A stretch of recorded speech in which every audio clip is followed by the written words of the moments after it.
But that brings me to what I wanted to talk about next, which is motivation versus discipline. There's that old saying, I'm going to botch it. I don't remember the total phrase, but, motivation is fleeting. Discipline is forever.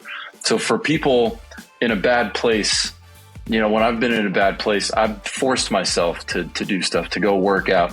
And I don't necessarily, I think motivation is a good place to kick it off, but everybody knows that, that comes and goes, and it's really a discipline thing. So how do you see, do you see a difference between, you obviously see a difference between the two. And I think you would probably, I'd wager that you would think that discipline is the more important of the two of them. Everybody can get motivated to do something, motivation changes though. Discipline is really the heart of it.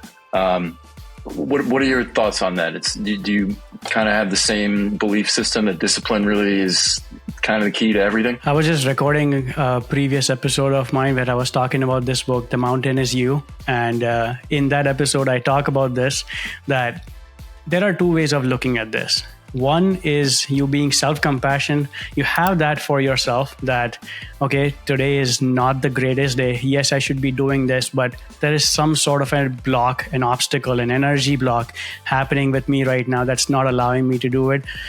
You have that self-compassion and you tell yourself that I'm going to do the bare minimum today, or new game starts tomorrow, that I just absolutely have zero energy to do this. I need to sleep it up. That's one way of doing it.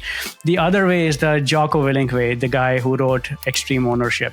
Yep. That it's 4:00, my alarm went off, I need to get up and do it. Simple. That's where discipline comes in, right? Because the answer to procrastination or laziness is discipline.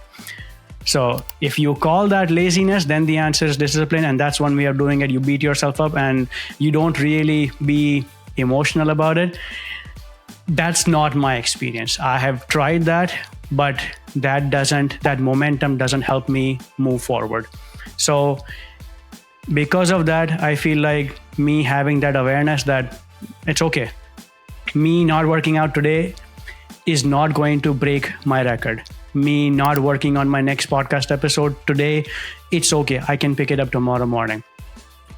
Maybe I have just created that level of urgency for myself, but I feel like that's, in my mind, that's a better way of approaching this instead of calling it laziness. Because sometimes you just don't have the energy. You could be single, let alone having a wife and a kid, because those guys are really busy. Someone who has a family to run, they are the real busy ones. But if you're single, there is no way that you should be lazy. That's the saying out there, that you don't value time right now. Just wait until you have a kid.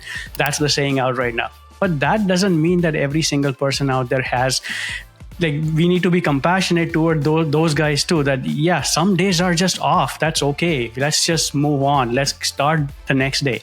That's how I like to look at it.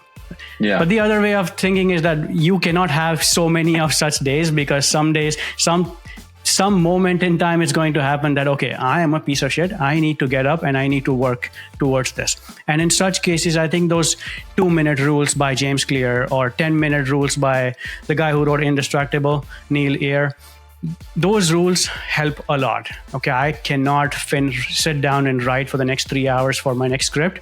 I'm just going to write the title and I'm going to work on it for 10 minutes. If I don't feel like it after, screw it. I'm just going to shut my laptop off and then move on. But in most cases, that helps kick the momentum up, and then you just continue working. So that helps a lot.